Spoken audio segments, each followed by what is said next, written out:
Oke.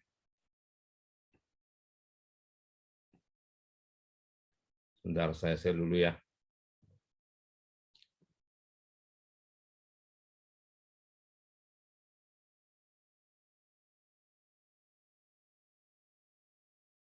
Mudah-mudahan apa namanya tampak. Saya pindahin dulu. View-nya saya gedein. 150.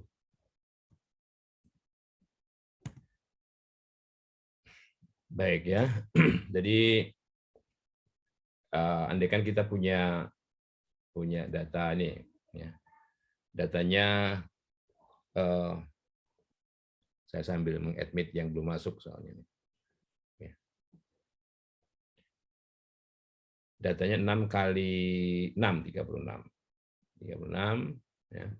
Saya copy saja lah. Saya copy saja ke sheet baru ya. Datanya mirip seperti itu. Ya. Sorry. Belum tampak ya.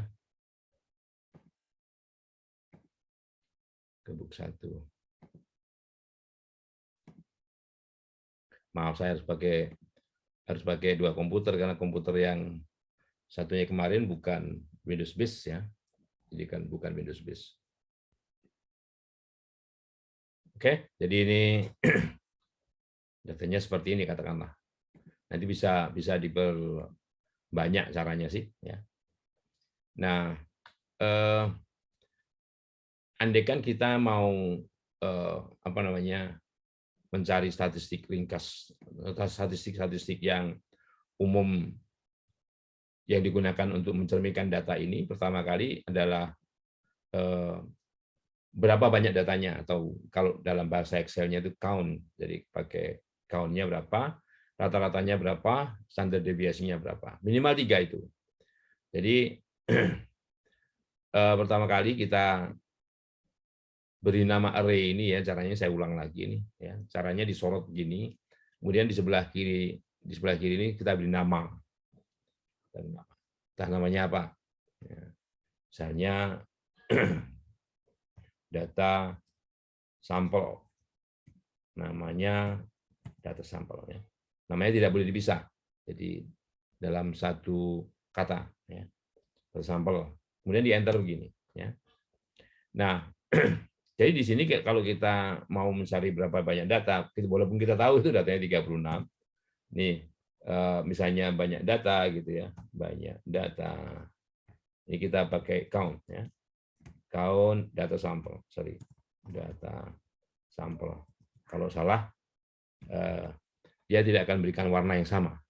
Ini banyak data 36, misalnya kalau kita mau cari rata-ratanya ya, rata-rata, hanya rata-rata ini kita gunakan perintah average ya. Average apa lagi? Nah, gini data sampel ya. Kemudian tanda deviasi misalnya. Tanda deviasi ini kalau kita anggap datanya ini data sampel, maka ini adalah standar deviasi sampel, stdef.s ya. Kalau data ini kita anggap data populasi, stdef.p ya. Data sampel. Oke. Nah, oke. Dari sini kita juga bisa, ini kan artinya kita menghitung dari data ini secara langsung. Oh, rata-ratanya 51 nih. Rata-ratanya 51. Standar deviasinya 12 sekian standar deviasinya ya. Nah, mungkin yang lain. Oke, median misalnya. Median menggunakan perintah median begini ya, data sampel. Karena bahasa Inggris maupun bahasa Indonesia sama median gitu.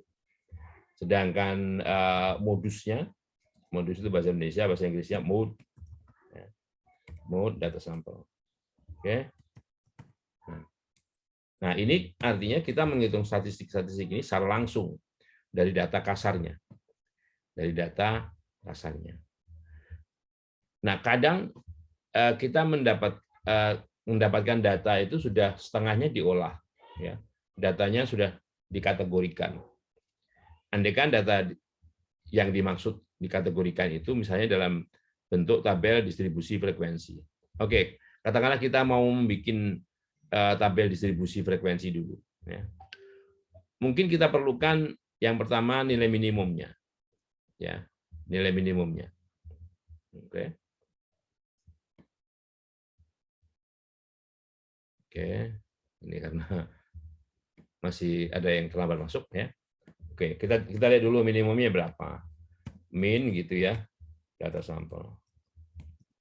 Nah, saya sengaja tulis S-nya kecil, tapi tetap saja dia kenali. Artinya dia tidak case sensitif, ya.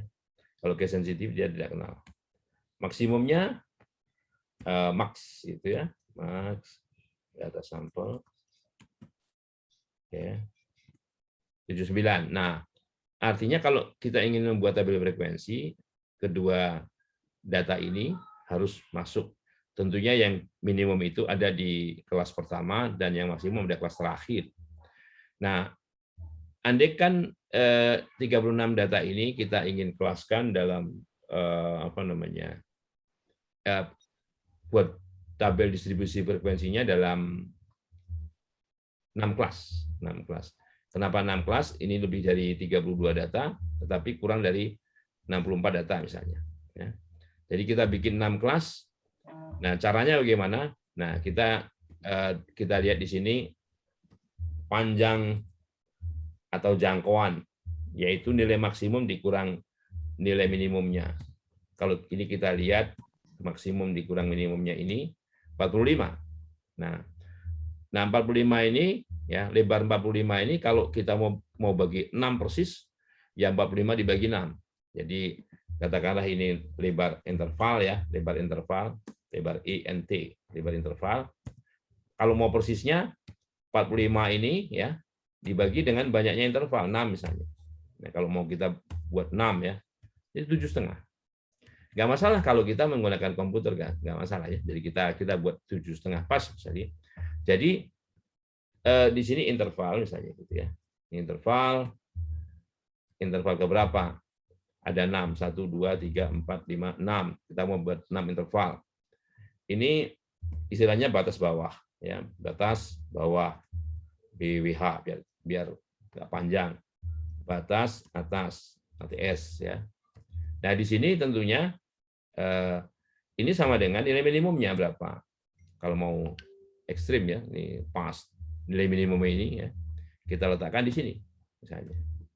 Nah, kemudian batas atasnya supaya pas 45 ini ya kita buat 7,5 aja nih. Jadi lebar interval ini 7,5. Jadi oke, kita buat di sini namanya lebar aja ya. Lebar gini, INT, lebar INT. Jadi di sini ya sebetulnya bisa aja sih di sini kita ganti sama dengan minimumnya gitu ya.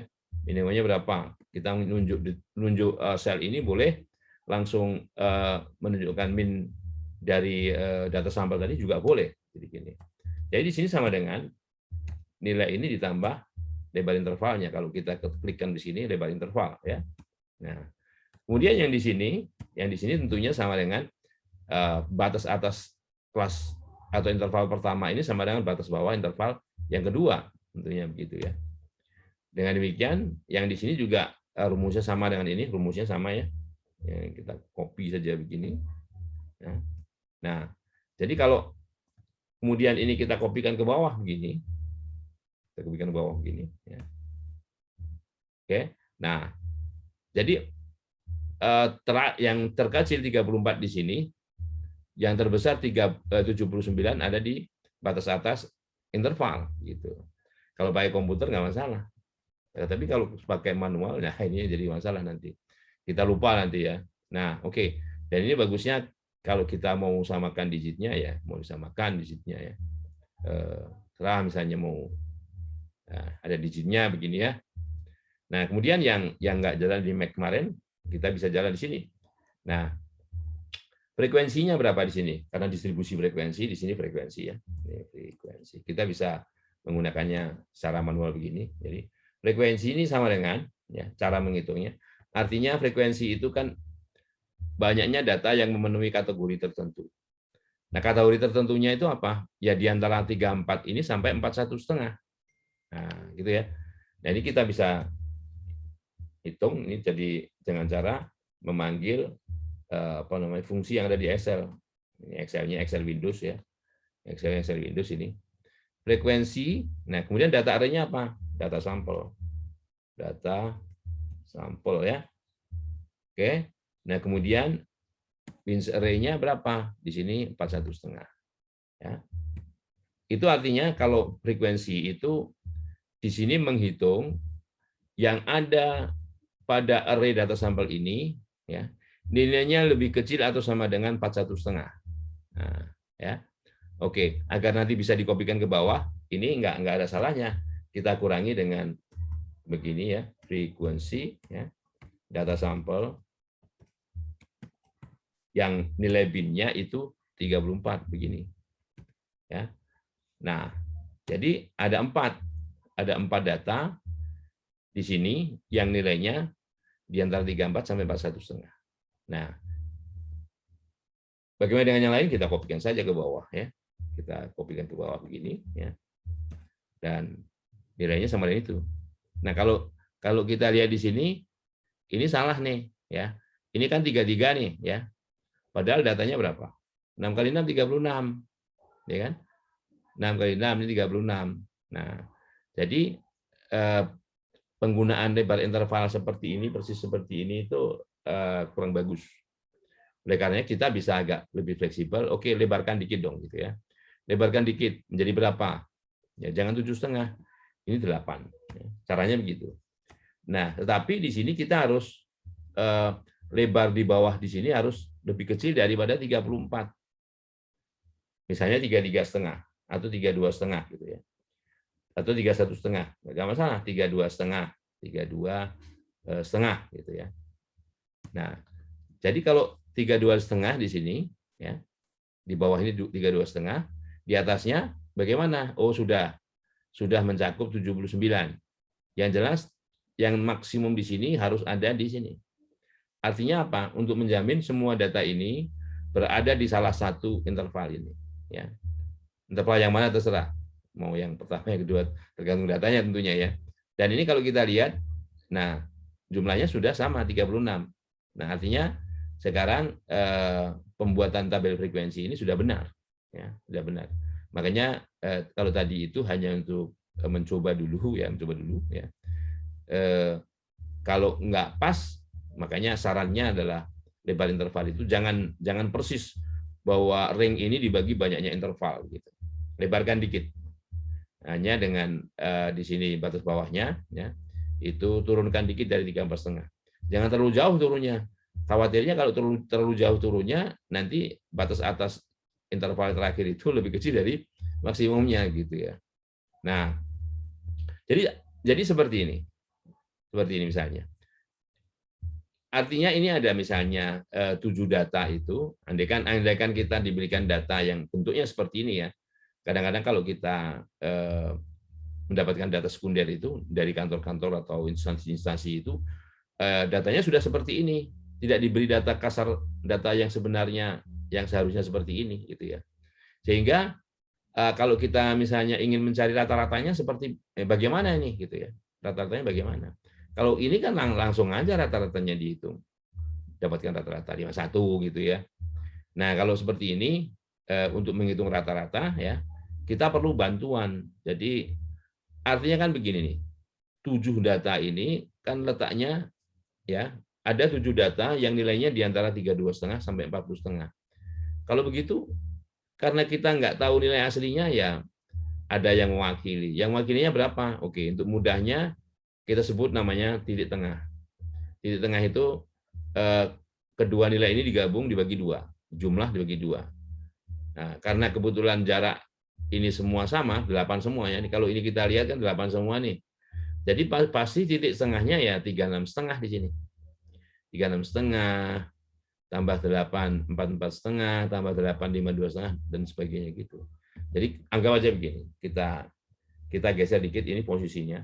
Jadi kita kontrol X begini ya, kontrol X, kemudian kita geser dikit ke sini, itu tidak merubah fungsi, dia otomatis akan mengaturnya. Titik tengah ya, kita sebut namanya titik tengah ini, TNGH. Nah, yaitu kalau mau ini ya batas bawah ditambah batas atas ya, nilainya dibagi 2. Nah, 36,5 gitu ya. Kemudian kita kopikan. Cara yang bagus begitu, batas bawah ditambah batas atas bagi 2. Siapa tahu ada interval yang lebarnya nggak sama. Apa boleh? Boleh saja gitu ya. Misalnya ada data yang lebar sekali, ada data yang besar sekali sendiri, biasanya di ujung atau di sini apa di ujung sini gitu ya. Oke, kopikan ke bawah ini ya. Nah, gitu. Nah, oke. Nah, secara apa namanya, kalau tahap demi tahap itu, ini artinya kan ada 36,5, karena ini 36,5 itu menggantikan data-data yang berada di sini. Itu sebanyak 7, ya, sebanyak 7. 4,5 sebanyak 10, 5,2,5 seolah-olah seperti itu. Karena data-data ini adalah data-data yang mewakili di masing-masing intervalnya. Ya. Jadi rata-ratanya, kalau kita menghitung rata-ratanya adalah rata-rata seolah terboboti ini. Jadi 36,5 ditambahkan sebanyak 7 kali, tambah 4,5 ditambahkan sebanyak 10 kali dan seterusnya. Atau 36,5 kali 7 ditambah 4,5 kali 10 dan seterusnya ya sampai di sini. Nah, oke, kita lihat kalau satu persatu. Jadi kalau misalnya dikalikan, misalnya TT tengah kali frekuensi. Ini untuk melihat saja ya. Jadi kalau satu persatu jalannya begini, 36,5. Nanti saya ajari cara cepatnya. Ini kan. Kemudian ini dikopi ke bawah. Ke bawah. Ya, baru jumlahin. Ini jalan panjangnya begini. Nah, oke ya. Nah, ini jalan panjangnya begini. Kan panjang tuh. Nah, karenanya biar gimana jalan cepatnya? Jalan cepatnya begini. Karena ini adalah hasil kali kan, hasil kali ini sama ini. Jadi hasil kali titik tengah dan F.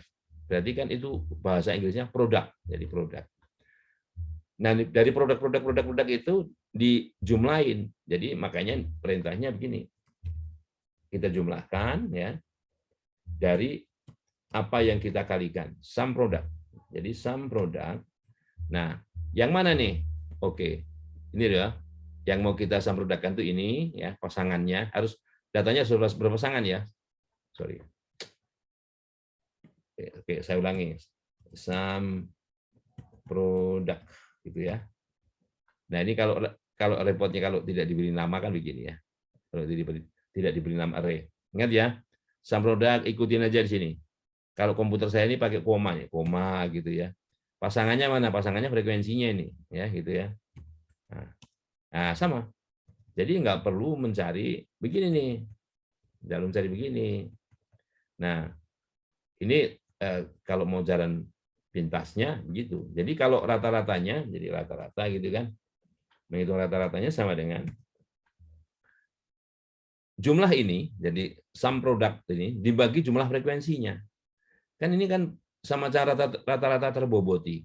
Masing-masing ini diboboti, ini bobotnya ya.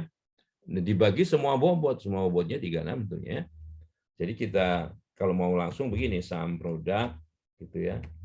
Dari ini ya, pasangannya dengan ini, sorry. Oke. Formula YouTube error. Ini error kan, kalau dia bilang error nih harusnya kan lu koma lo kayak gitu kan. Kalau titik koma nggak mau dia. Nah, kan gitu kan. Nah, setelah itu dibagi dengan jumlah frekuensi. Jumlah frekuensi ya jumlah ini aja kan. Nah, gitu ya. Nah, ini nilainya 51,4 rata-ratanya. Padahal rata-rata kalau langsung 51. Ya.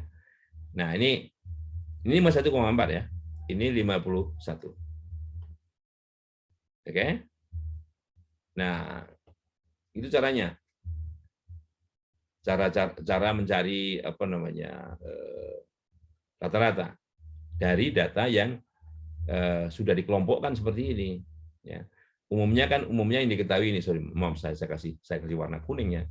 Umumnya gini bentuknya, karena tadi saya pisah itu, sorry, kuning gitu ya, sama frekuensinya aja, ya yang biasanya diketahui ini aja. Nah, oke. Oke. Nah, bagaimana kalau kita mencari standar deviasinya dengan cara ini ya, standar deviasinya. Nah, standar deviasi berarti saya stop share dulu, saya pindah ganti di sini ya.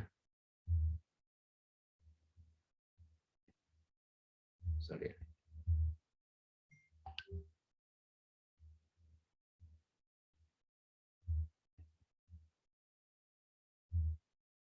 Oke, saya share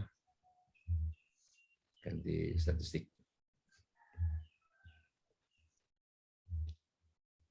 Nah, di sini kalau data yang kita hitung adalah data yang dikelompokkan tadi misalnya seperti ini ya. Jadi seolah-olah kita menghitung apa namanya ini, yang di atas ini ya. Nah, jadi fx, jadi kita harus menghitung fx dulu, f kali x dulu kan. Nah, untuk yang varian atau standar deviasi, kita gunakan rumus ini. Ini kan rumus kalau kita menghitung langsung, ya, langsung. Ya. Kalau tidak langsung, bagaimana caranya? Nah, jadi seolah-olah ini diganti saja di sini. Hanya di sini diganti menjadi fxi kuadrat, ya. Fxi kuadrat di sini sama seperti tadi fx ya, fx. Kemudian apa namanya di sini n-nya diganti jumlah frekuensi, n-nya diganti jumlah frekuensi. Jadi kalau langsung seperti apa? Ya, oke. Jadi kalau misalnya langsung saya stop screen dulu, pindah ke Excel yang tadi ya. Oke, agak panjang ya, agak panjang. Kalau mau tahapannya satu persatu, saya buat begini. Nah, ya, contohnya kita menghitung dulu kuantitas ini. Jadi yang pertama kuantitas yang harus dihitung adalah sum product. Yang mau dikalikan tuh x kuadrat, titik tengah ini yang dikuadratkan. Nggak masalah kita pakai sum product ya. Yang pertama kalau kuadrat itu ya berarti ini 2 kali. 1 gitu ya. 1, kemudian 2 gitu. Jadi itu x kuadrat ini ya. X kali frekuensinya ya. Nih, yang pertama. Ini angka pertama ya. Jadi pakai sum product. Sekali lagi ya, pakai sum product ini, sorry. Habis ini yang 2 begini ya. Sorry. Nah, gini. Ini x f, jadi x kuadrat kali f dijumlahin. Ya. Itu maksudnya. Yang kedua, yang tadi itu, ya, yang tadi ini, ya. Sum product, gitu ya, sum product dari x kali f saja. Ini ya. Nih.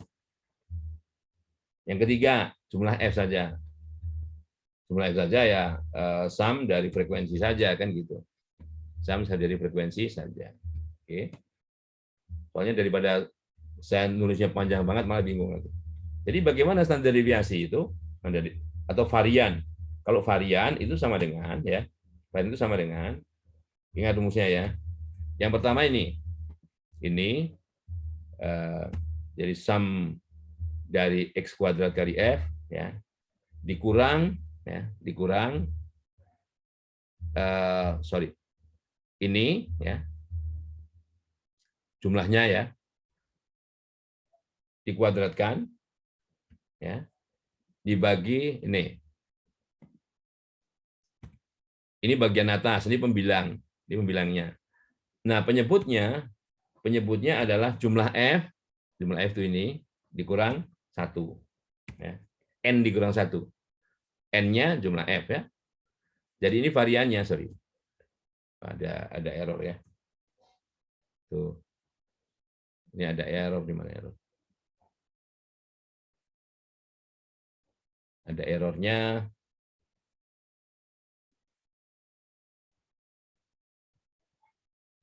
Ini, sorry. Jumlah ini, kemudian dia dikuadratkan dulu.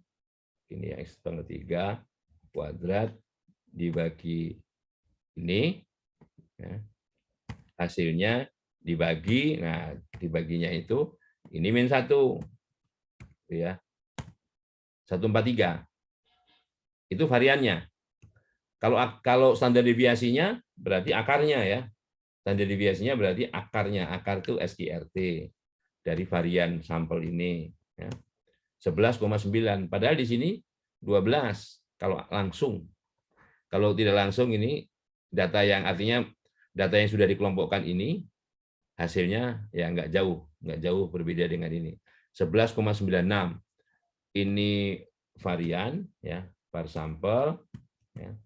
Ini standar deviasi sampel yang diperoleh dengan cara ya, dengan cara kalau datanya yang kita dapatkan itu sudah dikelompokkan karena kita nggak tahu data aslinya gitu.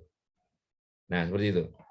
Ini cara menghitung rata-rata dan rata-rata ya, rata-rata dan varian sampel.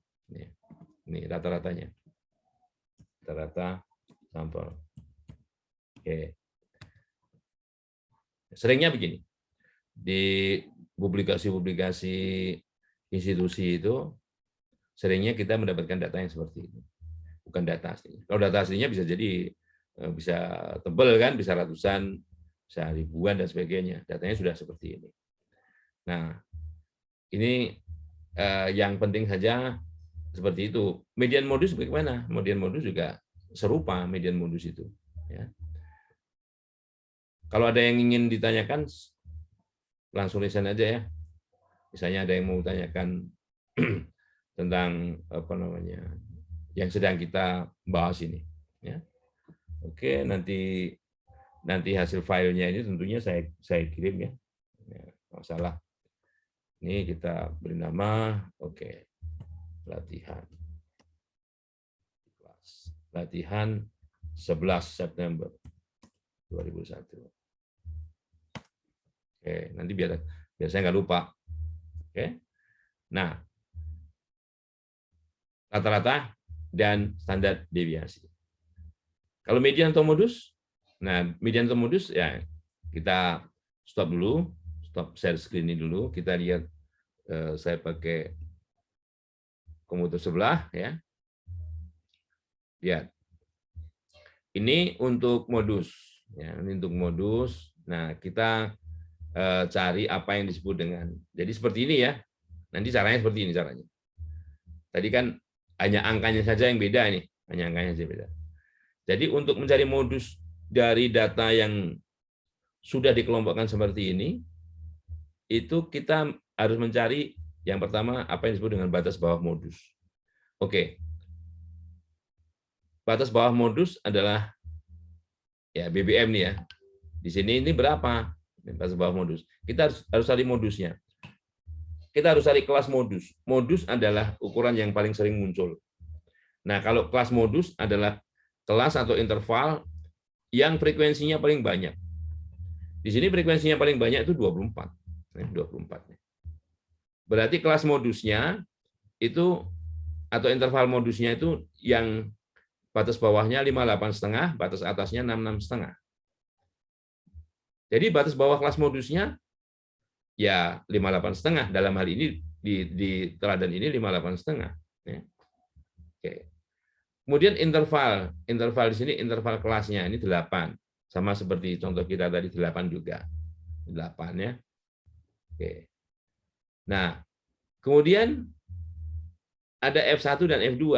Nah, F1 ini frekuensi kelas modus yaitu 24, ya, dikurangi frekuensi kelas sebelum kelas modus. Sebelum kelas modus itu 17. Ya. Jadi 24 dikurang 17. Itu F1. Sedangkan F2-nya 24 dikurang 10. Jadi kalau F1-nya itu 7 ya, F2-nya itu 14.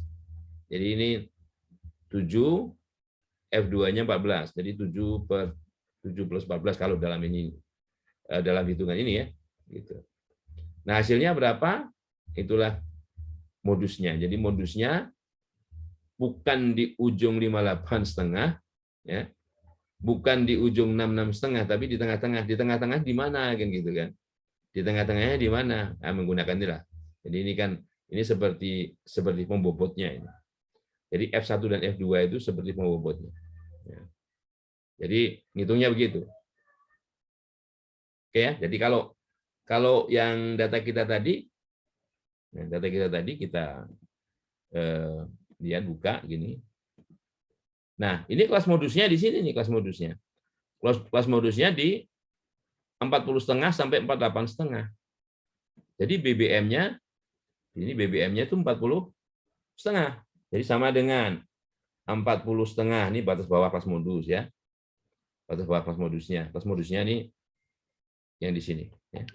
Ditambah lebarnya kebetulan sama tadi 8 ya. 8 kali ya.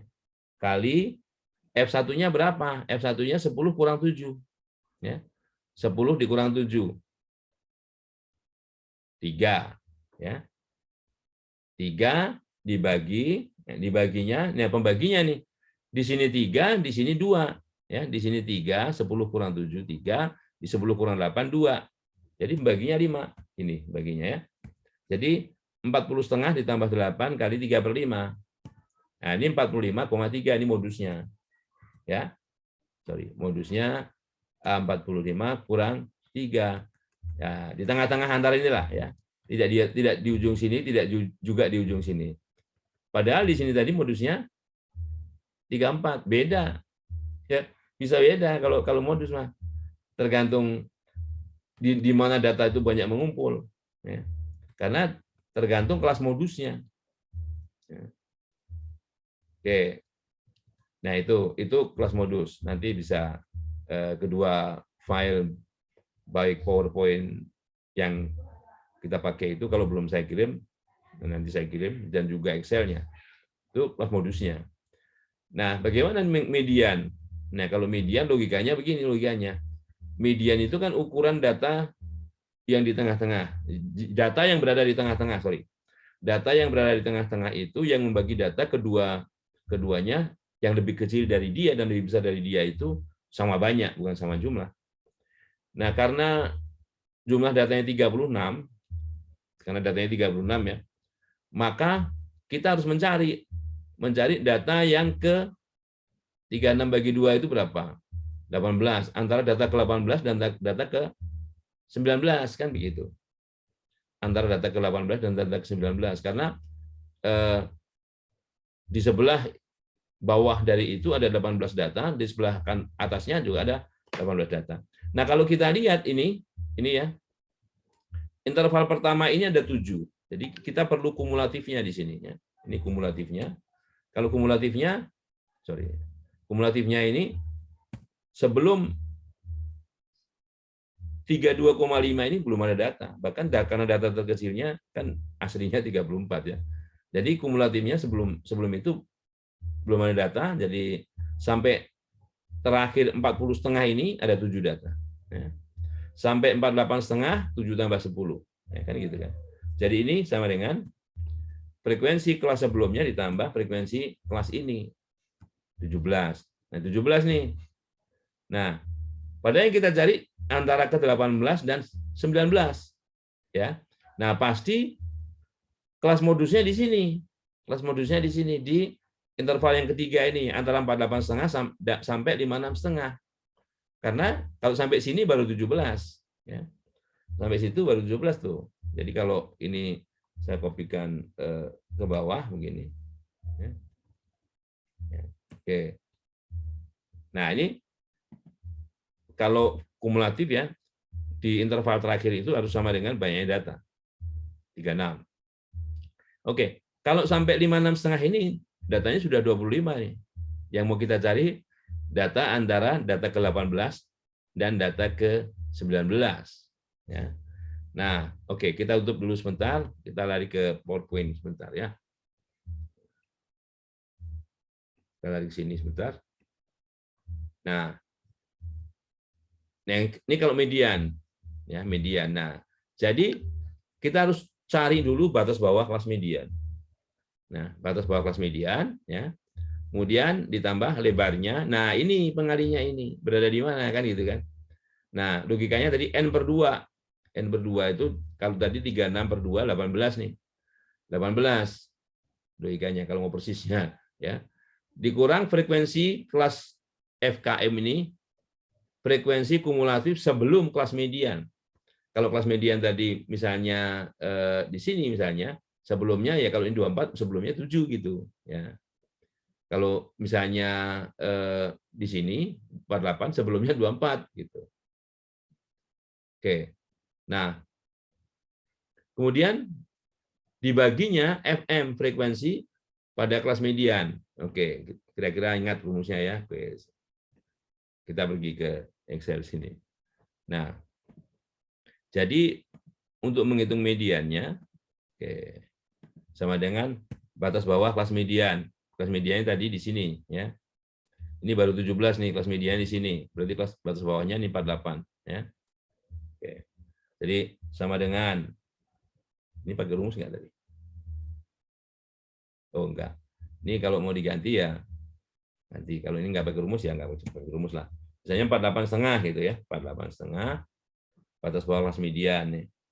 Ditambah lebarnya 8 kali nah, banyaknya data per 2. Banyaknya data per 2 ya.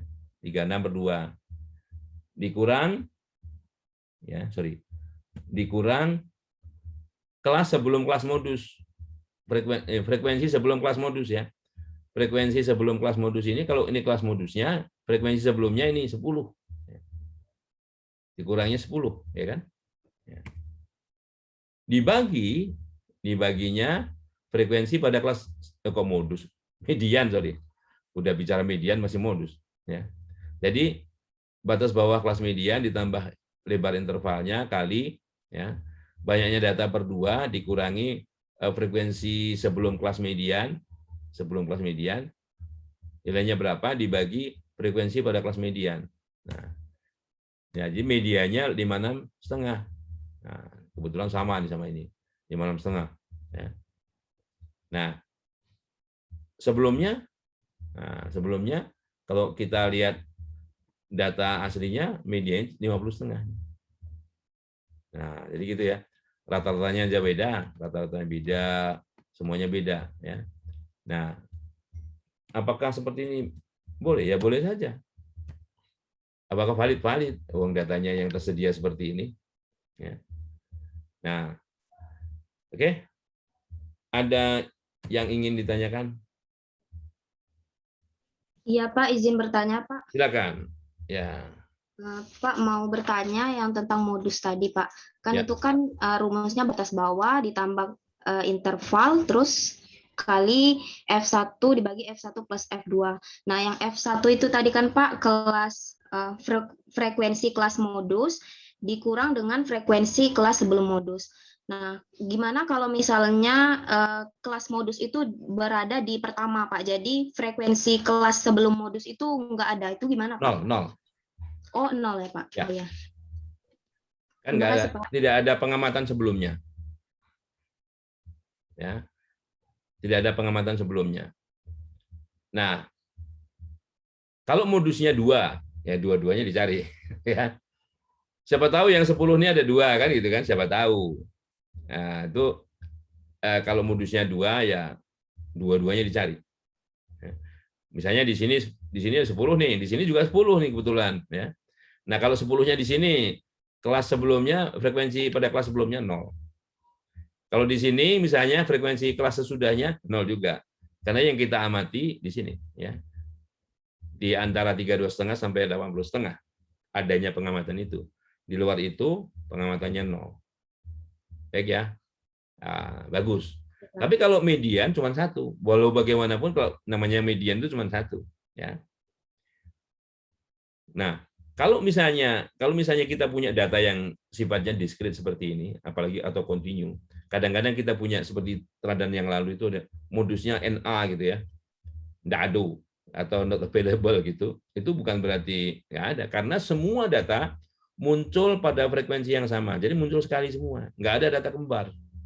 Gitu. Jadi modusnya di situ dibilang tidak ada, ya, karena semua jadi modus, ya. Oke. Nah kalau misalnya ada 2 modus, bimodus, 3 modus, trimodus, begitu. Ya.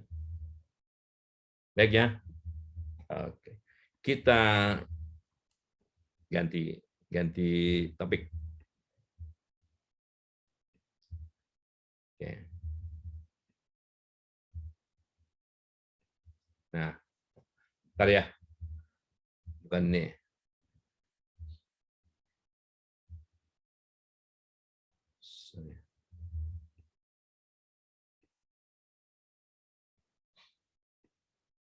Oke. Sebelumnya, andai kan kita punya data ini ya, data, sorry, kelihatan nggak? Kelihatan nggak? Kelihatan, Pak. Kelihatan, Pak. Oke. Nah, data Q. Nah, data Q ini. Jadi kalau ini saya sorot ke bawah, sebelah kiri itu muncul data Q, ya, data Q. Nah, tentunya sudah tahu cara menggunakan atau mungkin sudah mencoba mengeluarkan modul analisis data di sini ya, data di sini. Jadi kalau kita gunakan data analisis dan sebagainya untuk mengeluarkan statistik deskriptifnya, statistik deskriptif itu dari statistik ini ya. Andaikan kita, nah ini kan sudah data Q ya. Nah labelnya biar muncul labelnya jadi data Q dan sebagainya ya. Kemudian di sini ada summary statistik, jangan lupa summary statistik di sini menggunakan interval kepercayaan atau selang percayaan 95% ya. Kalau kita inginkan di sini misalnya, oke, data terbesar ke 24 itu berapa, data terkecil ke 8 itu berapa, atau ini bukan 24 atau 8, terserah ya. 1 misalnya, dan sebagainya, silakan. Nah, kemudian keluar hasilnya seperti ini. Ini statistik deskriptif yang dibantu oleh Excel ya, dibantu oleh Excel. Saya kira sudah tahu semua. Ini rata-rata aritmatik ya, rata-rata aritmatik. Ini standar error ya. Standar error itu standar deviasi ya, standar deviasi dibagi akar banyaknya data. Kalau banyaknya data ini 32, ya standar deviasi itu dibagi akar 32. Makanya di sini ada namanya standar error ya. Kalau yang lain saya kira tahu, median adalah data yang berada di tengah, modus data yang berada di tengah setelah diurutkan ya, modus adalah data yang paling sering muncul. Ini kebetulan ada modusnya 265 nih ya. Dan sebagainya. Mungkin semua sudah saya jelaskan semua ya. Dan kalau kita menggunakan ini kebetulan kalau kita menggunakan frekuensi yang modul frekuensi pakai apa namanya yang ada di sini, yang disediakan Excel itu, kalau pakai Mac itu hasilnya seperti itu. Hasilnya seperti itu. Saya belum nyoba. Nanti silakan coba kalau pakai apa namanya Windows ya, Excelnya Windows. Tapi dengan cara yang seperti saya jelaskan yang pertama tadi sudah bisa pakai frekuensi gitu ya. Tadi sudah ada. Nah, fokus kemudian di sini adalah bagaimana kalau kita itu, ini kan statistik deskriptifnya. Kalau kita itu ingin menguji, andaikan data sampelnya itu ini data sampelnya misalnya ya. Ini misalnya perolehan pada hari tertentu dari saham yang ada di misalnya Bursa Efek misalnya gitu ya. Sampelnya ada sebanyak berapa tadi? sampelnya sebanyak 32 sampel yang kita ambil. Nah, dari data ini ya kita ingin menguji dalam pengujian hipotesis itu, misalnya kan kita tahu nih, ini datanya kalau tadi hitungan rata-ratanya kan 605 ini ya, 605 rata-ratanya. Nah, kemudian kita ingin menguji misalnya, apakah rata-rata populasinya, ya sampel sama populasi beda ya. Jadi yang kita ambil tadi itu sampel, jadi yang kita hitung rata-ratanya adalah rata-rata sampel, dan rata-rata rata-rata sampel di sini 605 ya, 605,937. Nah kita ingin menguji nih misalnya, kalau misalnya bukan 505, oke 600 saja dulu ya, 600. Kita misalnya mau tulis di sini 600 ya. Oke, 600. Oke, ini otomatis saya ganti. Nanti tinggal yang diganti yang di sini aja. Kalau itu nanti kalau buka file ini, kalau itu rumus jangan ditimpa ya. Jadi kita ingin menguji bagaimana kalau rata-rata itu 600 nih. Tadi rata-rata sampelnya 605. Nah, H0-nya bunyinya begitu. Mu ini saya ganti mu-nya rata-rata populasi. Jadi kalau misalnya mau nulis mu ya, kalau ini M biasa begini, nanti ini diganti kalau mau diganti fontnya menjadi simbol gitu ya. Dia agak lama simbol ini akan mu gitu ya. Nah, oke. Mu itu rata-rata populasinya sama dengan 600. Nah, hipotesis tandingannya itu bisa lebih kecil dari 600, tidak sama dengan ini tidak sama dengan ya, lebih besar, lebih kecil, lebih besar itu tidak sama dengan 600, lebih besar dari 600. Jadi ada 3 kemungkinan hipotesis satu itu. Ya. Sebetulnya tergantung apa ya, tergantung H0-nya di sini dan datanya seperti apa. Oke. Taraf nyata pengujian di sini saya taruh 5%, boleh digantiin 5% ini boleh diganti 1% atau berapa persen terserah. Ya. Nah, di dalam pengujian hipotesis ini statistik yang digunakan untuk menguji ini kita namakan statistik uji ya. Statistik uji itu statistik yang digunakan untuk menguji hipotesis. Itu ya. Statistik ujinya itu T gini.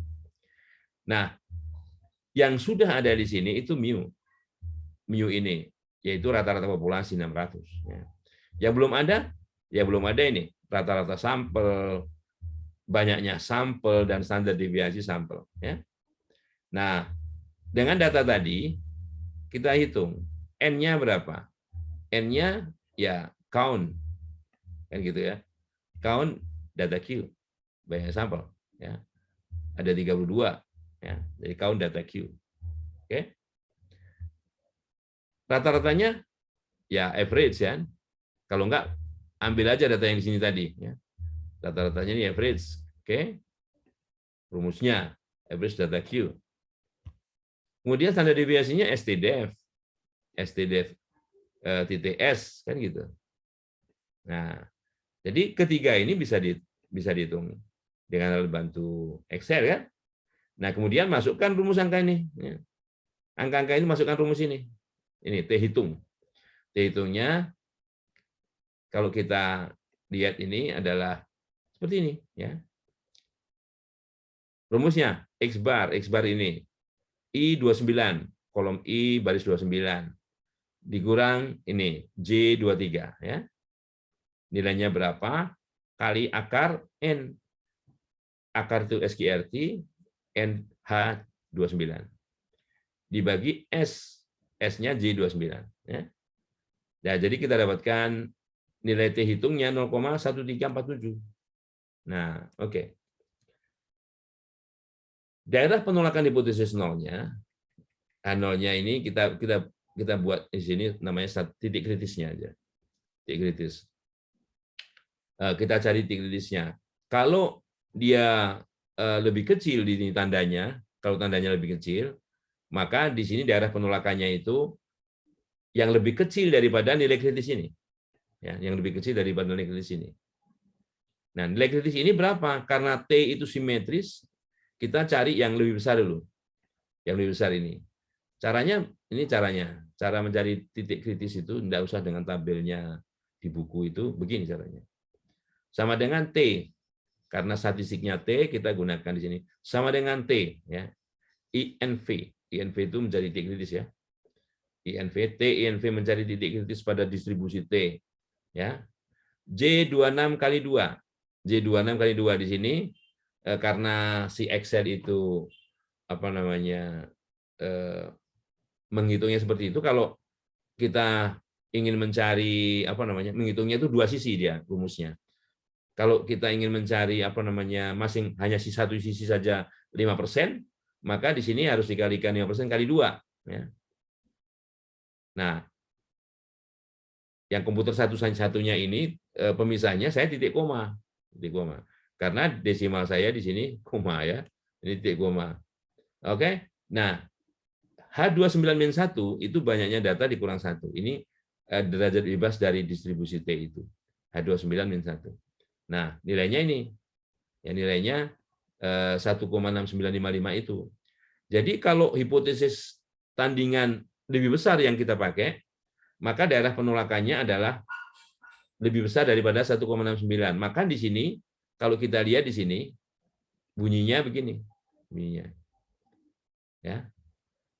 Jika yang di sini, J31, lebih besar daripada yang merah ini, gitu ya, L24, ya, maka hipotesis 0 ditolak. Jadi tolak hipotesis 0 kalau T hitungnya ini lebih besar daripada ini. Ya. Kalau enggak, terima. Kalau enggak, terima. Artinya begini, ini pernyataan bersyarat itu begitu. Jadi kalau ini dipenuhi, maka ini yang dilakukan. Kalau tidak, yang dilakukan yang ini. Ya. Nah, karena 0,13 itu tidak lebih besar, ya di sini terima 0. Ya. Itu kalau hipotesis satunya menggunakan tanda lebih besar. Ya. Oke. Nah, jadi begini. Oke. H0 sama dengan 600. H1 lebih besar dari 600. Ini kan 605 nih. Ini kan 605 kan? Apa enggak lebih besar? Kan ya lebih besar kan? Nah, kalaupun ini saya berikan 3 opsi itu untuk kalau kita bersimulasi. Jadi kalau misalnya menggunakan lebih kecil, lebih besar atau tidak sama dengan, bagaimana di sininya kan begitu. Oke. Ya, ini X bar-nya memang segini nih, X bar rata-rata sampelnya. Nah, ternyata ini artinya karena jadi H0 H1 ini yang dipakai ya, misalnya. H1-nya lebih besar dari 600 karena kan rata-ratanya memang 605. Nah, ternyata secara matematik memang beda 605 sama 600 ini. Tetapi secara statistik perbedaan ini tidak signifikan. Makanya hipotesis 0 diterima. Artinya walaupun rata-ratanya itu 605,9375 ini, rata-rata populasinya masih bisa dikatakan sama dengan 600. Itu ya.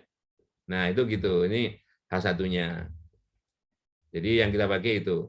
Nah, kalau misalnya kita mau menggunakan lebih kecil dari itu.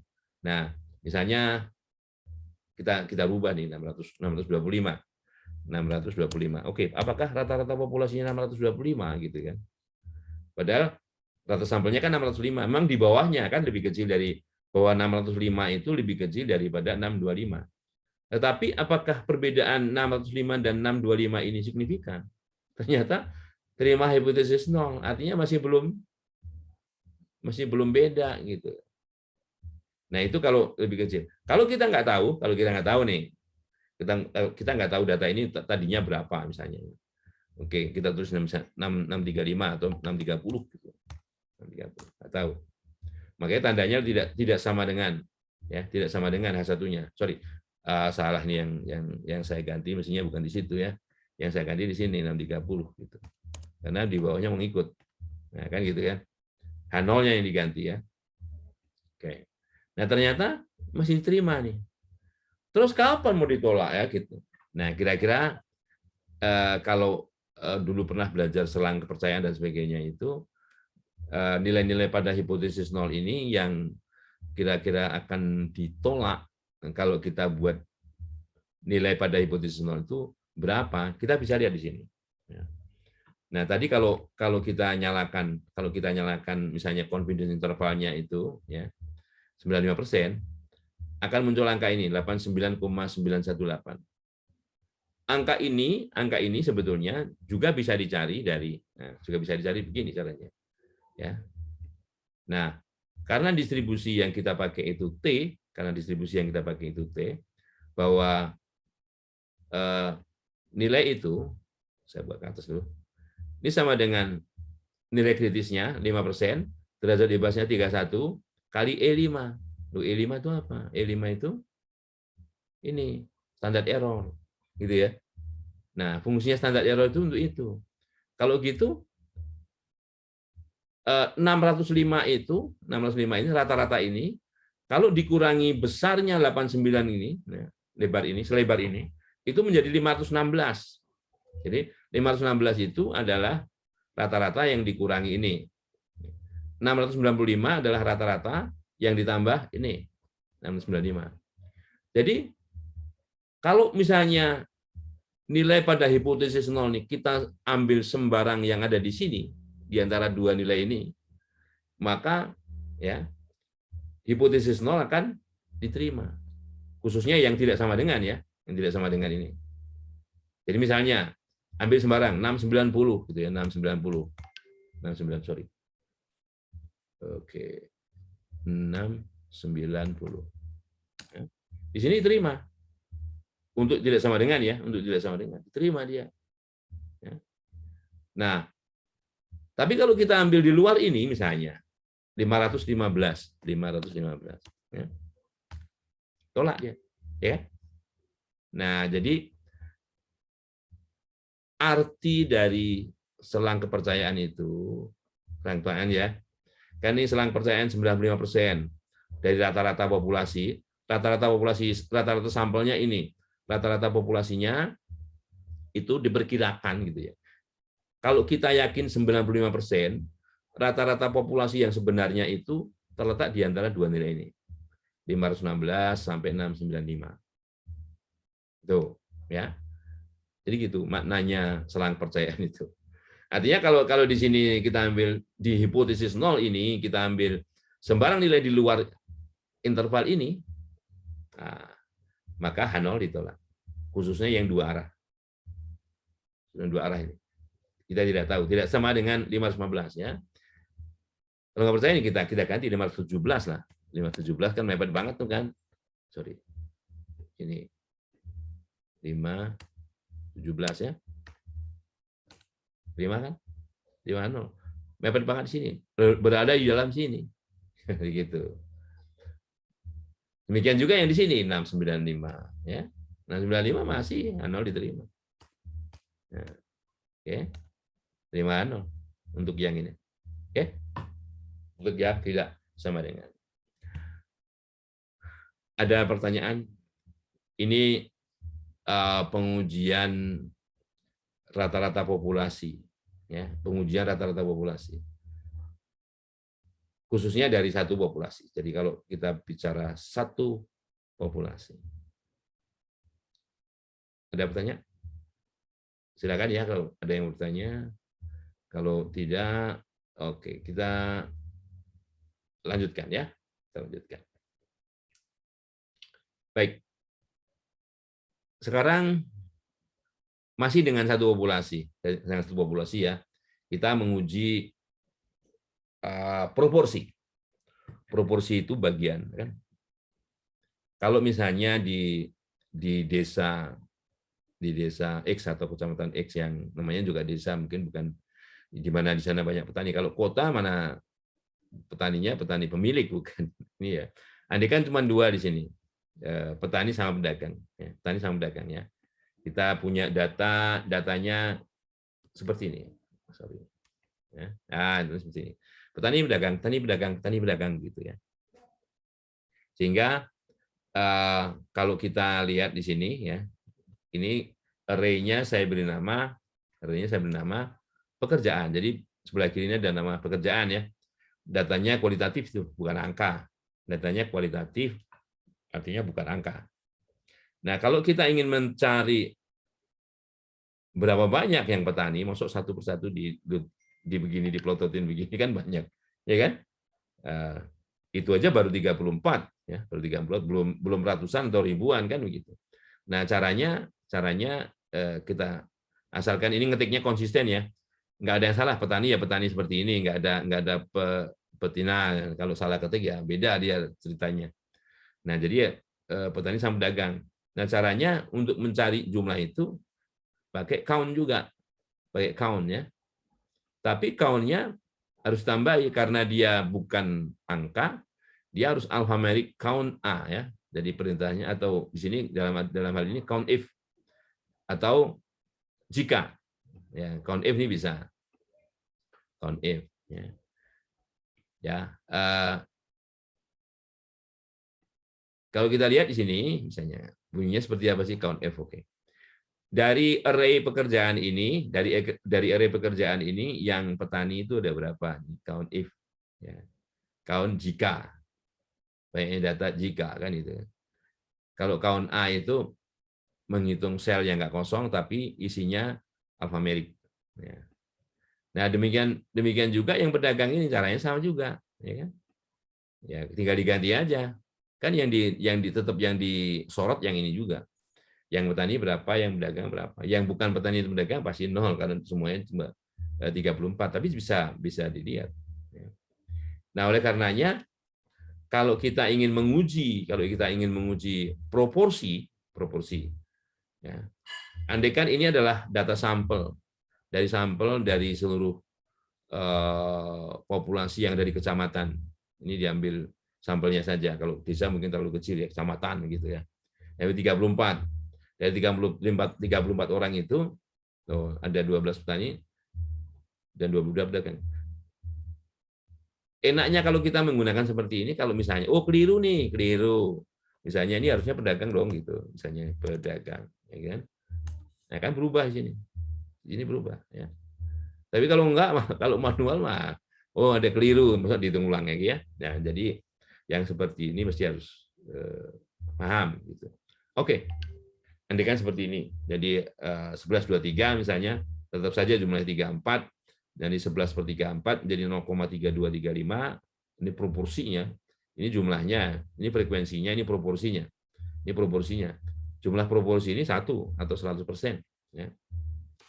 Andaikan kita ingin menguji, kalau datanya seperti ini, bisa nggak dikatakan bahwa proporsi petani itu, proporsi populasi petani itu sama dengan setengah.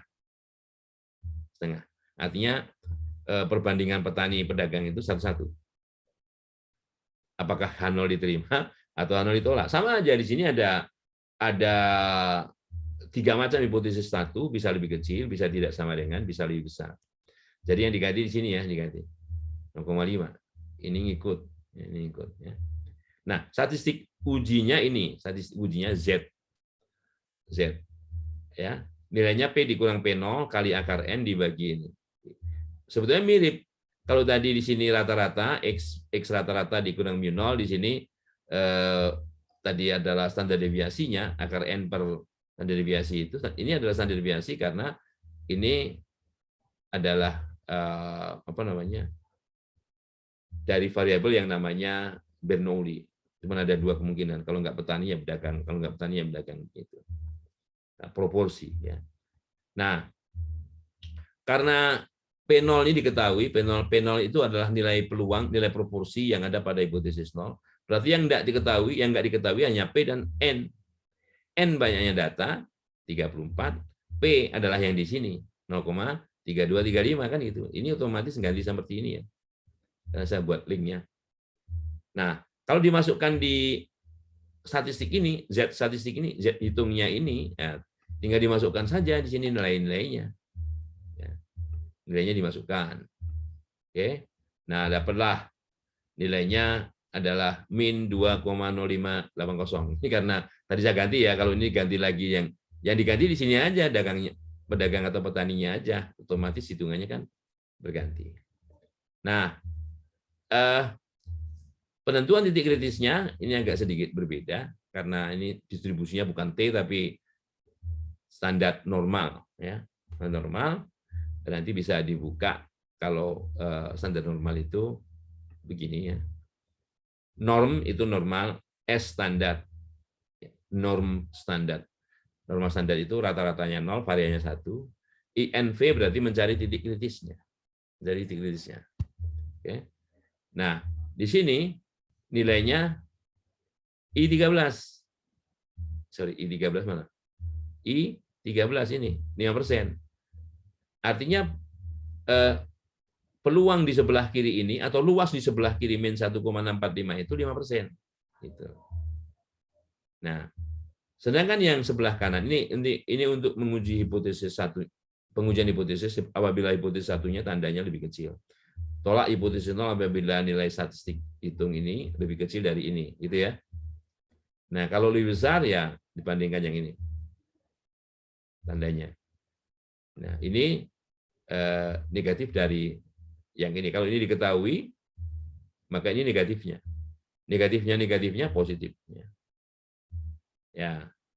Nah, kalau yang apa namanya dua arah, kalau yang dua arah di sini, maka tabelnya sedikit berbeda. Ya. Di sini nilainya harus dibagi 2 dulu. Jadi norm inf-nya dibagi 2. Karena sebelah kiri harus 2,5%, sebelah kanan 2,5%. Ya. Dan menggunakan absolut. Karena untuk menghindari nilai negatif itu kita positifkan saja. Biar enggak dua nilai. Artinya sebetulnya lebih kecil dari min ini atau lebih besar dari plus ini, maka hipotesis 0 ditolak. Oke, kalau begitu, nah, kriteria penolakannya nanti bisa lihat kalau di sini lebih kecil nilainya, ya jika yang biru ini lebih kecil daripada yang merah, ya, tolak A0. Nah, kalau yang di sini berubah jika ada tandanya absolut. Nah, jika di sini ada absolutnya, jika absolut dari H18 ini, nilai di sini, kalau absolutnya berarti ini tanda min-nya dihilangi. Ya. Lebih besar daripada ini ya, lebih besar daripada yang di sini, maka tolak H0. Gitu. Nah, di sini lebih kecil, di sini lebih kecil tandanya untuk penolakannya. Ya. Nah, gini lebih kecil. Ini besar, ini absolut lebih besar, ini lebih kecil. Nah, sama seperti tadi. Ini kita bisa main-mainkan di sini kapan H0 ditolak, apa diterima. Nah, kalau kita lihat misalnya ini bahwa ini sepertiga, kok nggak seperempat aja misalnya. Bagaimana dengan seperempat di sini? 0,25. Terima. 0,32 itu dengan 0,25 ini walaupun secara matematik angkanya beda, tapi secara statistik dia masih bisa dikatakan perbedaan itu tidak signifikan. H0 diterima. Oke. Jadi tergantung H0-nya di sini. Ini kan nilai proporsi sampelnya ke 0,32 nih. Kalau ini kita buat 0,5 separuh gitu ya. H0 ditolak. Udah nggak benar ini setengah nih gitu kan. Ya. Loh kok yang ini diterima? Loh iyalah wong di sini daerah penolakannya lebih besar daripada ini 1,65. Ya. 1,645 sorry. Ya. Gitu ya. Oke. Di sini min 2 di apa namanya? Kalau yang daerah penolakannya menggunakan absolut yang di sini karena min 2 memang lebih kecil daripada ini ya, tidak lebih besar ya, H0 diterima. Ada pertanyaan?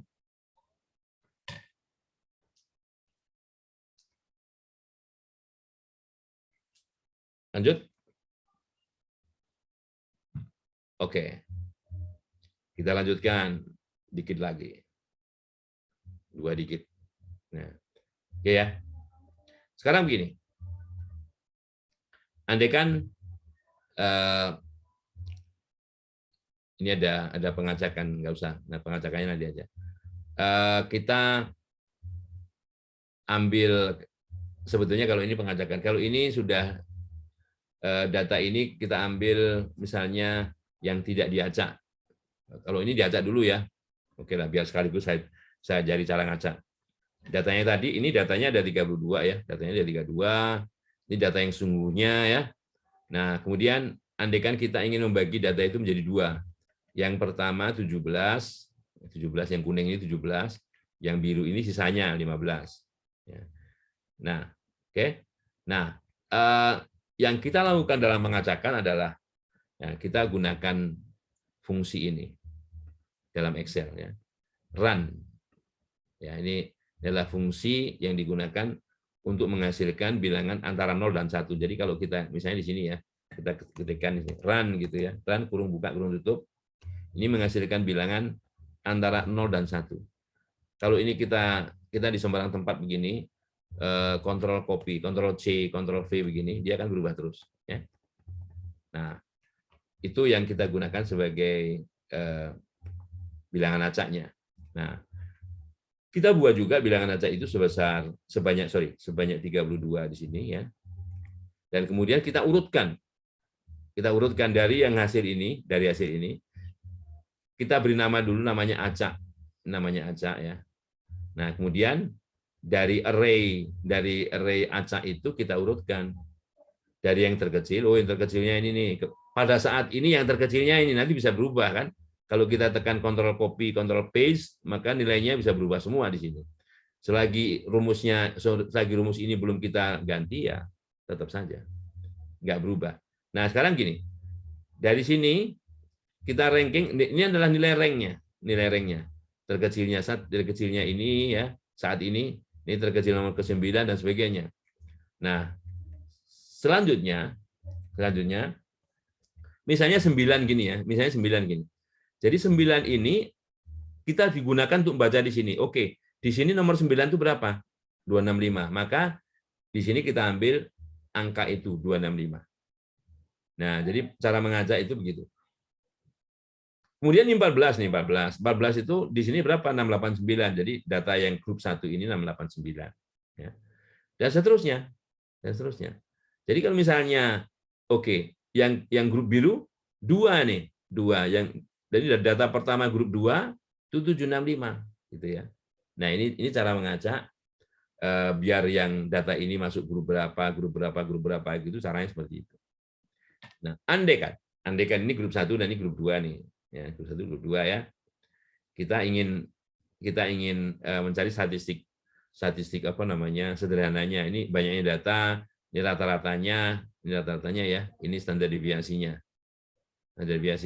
Jadi kalau ini kita berada di sel yang kosong begini, kita tekan kontrol copy, terus muncul gambar seperti itu ya kayak lampu berputar terus itu, kontrol paste, jadi kontrol V gitu ya, dia berubah terus, ya.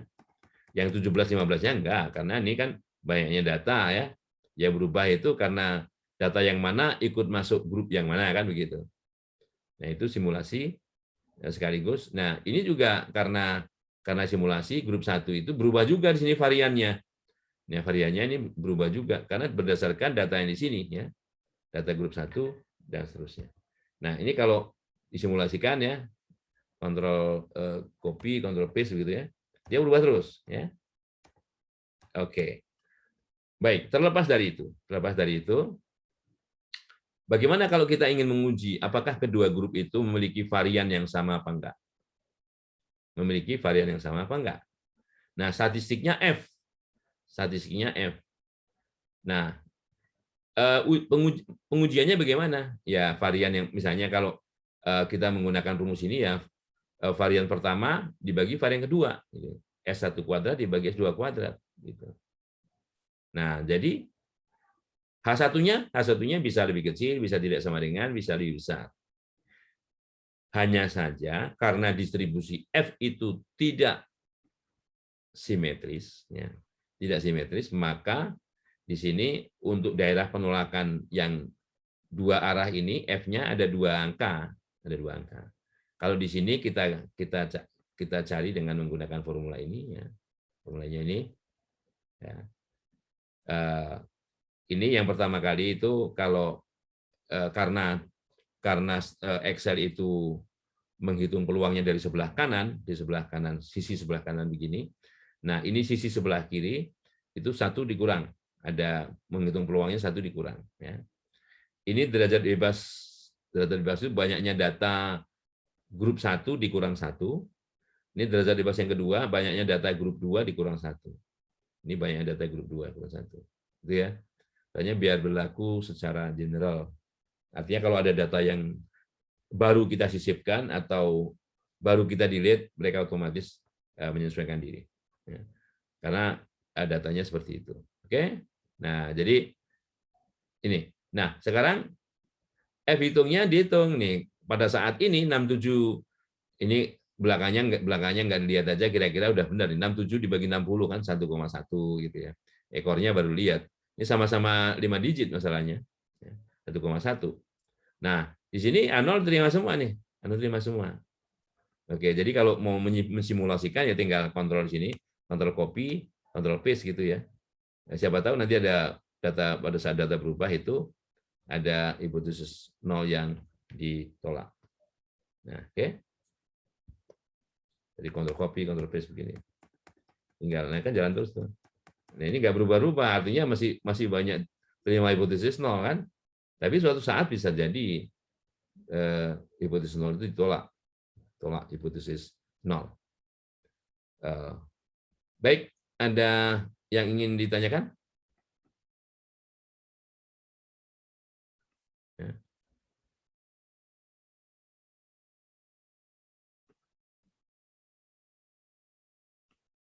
Oke. Oops, sorry.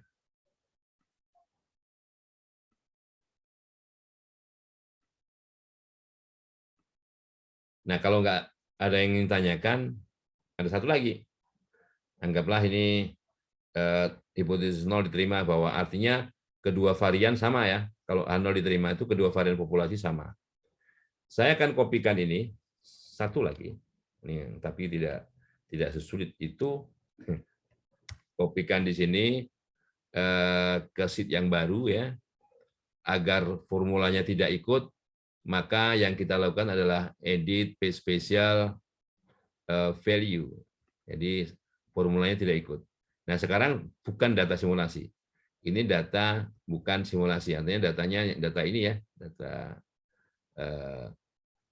yang sudah fix, nggak berubah datanya. Oke.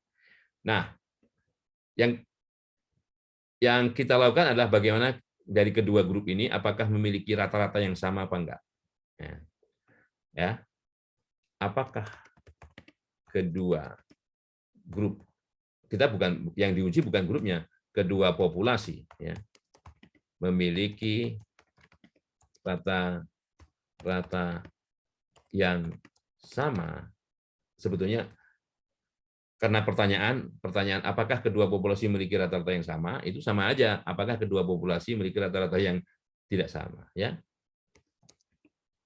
Cara menjawabnya sama gitu kan. Jadi H0-nya begitu.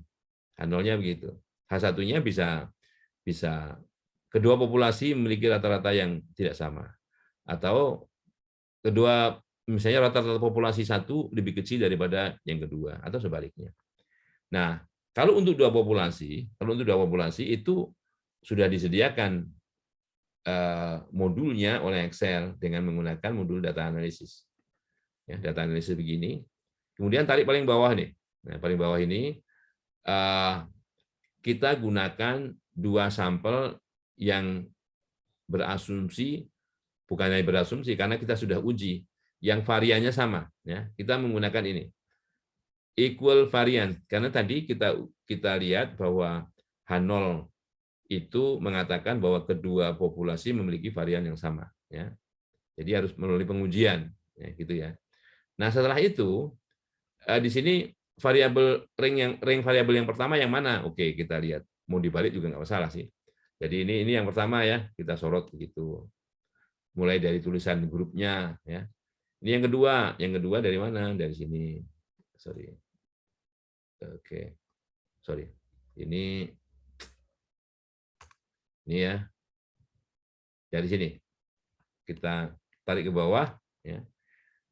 Karena ini kita sorot, labelnya ikut ya. Nah, perbedaan rata-rata yang dihipotesiskan itu berapa? Kalau mengatakan tadi, apakah kedua populasi memiliki rata-rata yang sama, berarti perbedaannya 0. Ya, ini 0. Ya. Nah, alfa taraf nyata pengujiannya berapa? Mau 1% diganti 1%. Kalau enggak ya biar begini. Nah, kemudian output ring-nya mau ditaruh di mana? Jadi mau terletakkan di mana hasilnya? Oke, di sini lah. Gitu ya. Baru kita klik OK. Nah, di sini sudah terlihat ya bahwa hasil pengujiannya menunjukkan seperti apa. Ya. Ini ada statistik deskriptifnya di bagian atas ya. Kemudian ini cara membacanya ya. Kalau kita gunakan pengujian dua arah itu kita gunakan tutil di sini ya, tutil. P-nya peluangnya. Jadi kalau peluang di sini lebih kecil daripada taraf nyata pengujian 5%, maka hipotesis 0 ditolak. Artinya kedua populasi memiliki rata-rata yang tidak sama. Nah, karena di sini 0,34 ya atau 34% di sini yang tentunya lebih besar daripada 5%, maka yang dilihat ini ya, yang bagian ini ya, tutil dua arah. Karena 34% itu tidak lebih kecil dari 5%, maka hipotesis 0 diterima. Artinya walaupun rata-rata grup 1 ini mewakili populasi 1 565 rata-rata sampelnya, grup 2 rata-rata sampelnya 651 ya, yang mewakili populasi 2. Tetapi rata-rata populasinya, bukan ini ya, rata-rata populasinya yang kita uji itu masih bisa dikatakan sama. Oke. Nah, itu konsep pengujian hipotesis dari dua populasi khususnya dalam hal menguji rata-rata populasi. Baik ya, ini saya save dulu, nanti saya kirim. Baik, ada yang ingin bertanya? Kalau nggak ada yang bertanya, mungkin cukup sekian ya. Ini saya